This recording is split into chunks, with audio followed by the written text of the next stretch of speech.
안녕하세요, 블랙상입니다. 자, 오늘도 역시 2차전지, 배터리 관련주들은 큰 폭의 상승을 이어갔습니다. 오늘은 코스닥의 2차전지 관련 개별주들이 큰 폭으로 상승을 했고, 코스피 대형주들도 오랜만에 상승세를 보이면서 코덱스 2차전지 산업은 2.77% 상승하면서 신고가를 만들었고, 장중에는 22,540원까지 올라갔다가 내려왔죠. 그리고 타이거 2차전지 테마는 2.89%로 역시 신고가를 만들어냈습니다. 자, 오늘은 타이거 2차전지 테마 ETF가 좀 더 높게 올랐는데요. 아무래도 이 배터리 3사의 비중이 다른 ETF에 비해서 가장 낮고 중소형 이 소부장 업체의 비중은 상대적으로 높기 때문에 오늘도 그렇지만 최근처럼 2차전지 소부장 업체들의 상승폭이 클 때는 좀 더 높게 상승을 하게 됩니다. 그리고 배터리 3사의 비중이 가장 높은 역시 타이거, KLX 2차전지 K-뉴딜 ETF는 1.4% 상승으로 마감을 했는데요. 자, 삼성 SDI를 제외한 이 LG 에너지 솔루션과 SK 이노베이션은 현재 배터리 사업부 분사 이슈로 인해서 좋은 실적에도 불구하고 많이 오르지 못했죠. 역시 비중이 가장 높게 담겨져 있는 ETF라서 상승폭이 상대적으로 낮았고 아직 전고점을 돌파하지도 못한 모습입니다. 최근에 국내 2차전지 ETF 3가지를 비교해보면 중소형주 위주의 타이거 2차전지 테마가 가장 잘 가고 있는 모습입니다. 코덱스 2차전지 산업도 대형주와 중소형주의 적절한 비중으로 상승률에서는 뒤처지지가 않는 모습인데요. 자, 각자가 선호하는 스타일에 맞게 골라서 투자를 하시면 될 것 같습니다. 자, 중국 시장을 보면 이 타이거 차이나 전기차와 글로벌 리튬 모두 마지막에는 상승으로 마감을 했습니다. 최근에 조정은 좀 받고 있긴 하지만 상승 추세는 꺾이지 않는 모습이고요. 중국 전기차의 성장과 함께 배터리 시장을 양분하고 있는 중국이기 때문에 절대로 놓치지 말고 국내 ETF와 함께 꼭 중장기로 가져가야 할 것 같습니다. 자, 이런 ETF들의 가장 큰 장점은 바로 이 안정성이지 않을까 생각을 하는데요. 구성 종목들의 등락폭을 보면 엄청납니다. 상한가를 간 종목들도 있고 마이너스 5% 이상 빠진 종목들도 있기 때문에 만약에 개별 종목으로 투자를 한다면 오를 때는 기분이 좋겠지만 내릴 때는 또 멘붕이 올 수도 있을 것 같은데요. ETF는 등락폭이 개별 종목보다는 낮기 때문에 심리적으로 안정감을 가지고 중장기로 투자해 나갈 수가 있는 것 같습니다. 자, 산업의 방향성이 맞다면 관련 ETF들을 모아가면서 오랫동안 투자를 해보시면 분명히 좋은 결과가 있을 거라고 생각을 합니다. 자, 전기차 시장의 확대 보급과 함께 핵심 소재인 배터리에 대한 관심이 점점 더 커지고 있는데요.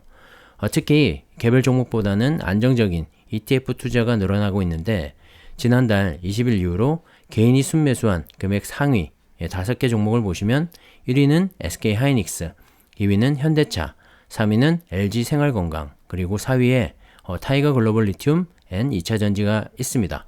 자, 특히 상장지수 펀드 ETF죠. 국내에 상장된 ETF 중에서 개인의 순매수 금액 1위는 타이거 글로벌 리튬 ETF이고 2위는 타이거 차이나 전기차가 차지를 했습니다. 자, ETF 중에서는 정말 압도적인 매수 금액인데요. 그만큼 2차전지에 관심을 많이 가지고 있고 특히 이 중국의 2차전지 시장에 투자를 하고 싶어도 현재 못하는 상황인데 이렇게 국내에 상장된 ETF를 통해서 중국 전기차 시장에 투자를 할 수가 있어서 너무나 좋은 것 같습니다. 자, 3위를 차지한 타이거 미국 탑10도 보이는데요. 정말 좋은 ETF 중에 하나죠.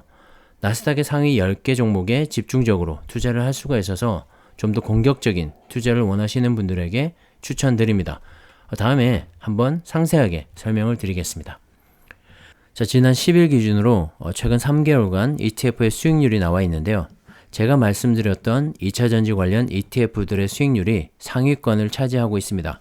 1위는 타이거 차이나 전기차로 무려 63%의 수익률을 기록했습니다.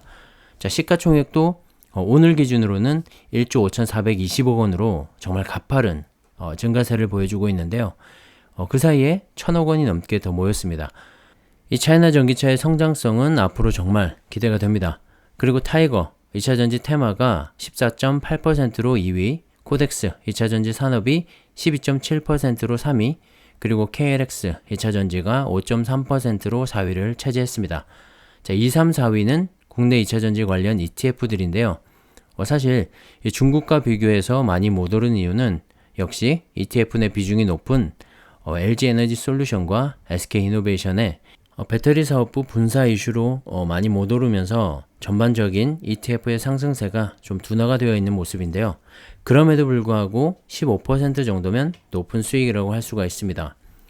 S&P 500 지수가 1년 평균 15% 정도 상승을 한다고 하는데요.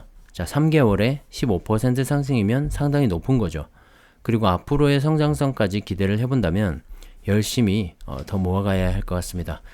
자, 5위와 6위를 차지한 글로벌 리튬과 글로벌 자율주행 ETF는 지난달에 상장이 되어서 3개월이 채 되지 않았는데요.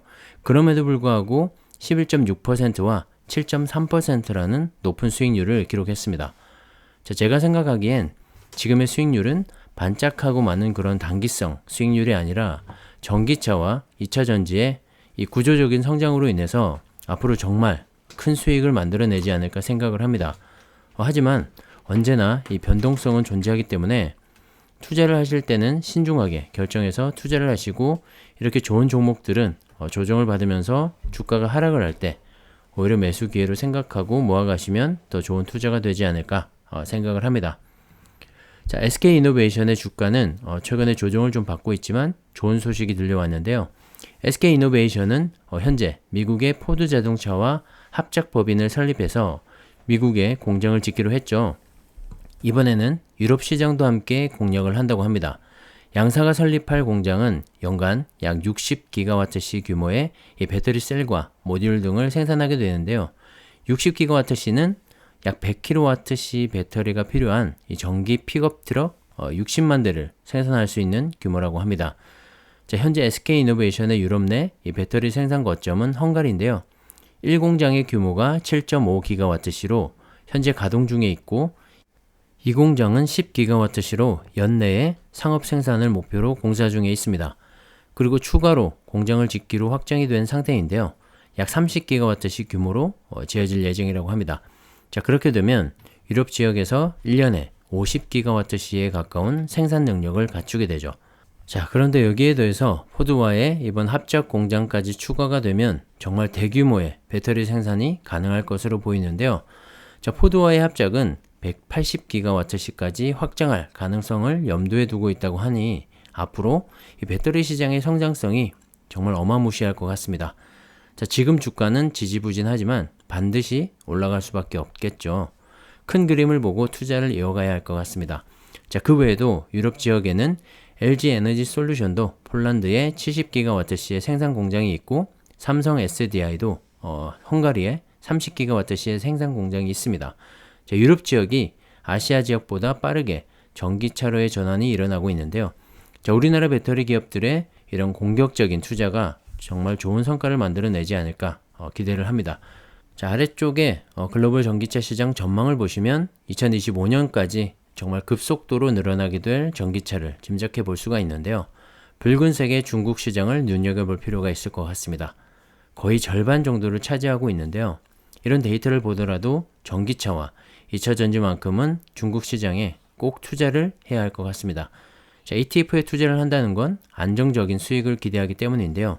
전기차와 2차 전지 관련 산업은 올해가 성장이 원년이고 최소 몇십 년은 꾸준히 성장을 할 수 있는 그런 산업이기 때문에 좀 더 긴 안목으로, 긴 호흡으로 투자를 하시기를 추천드립니다.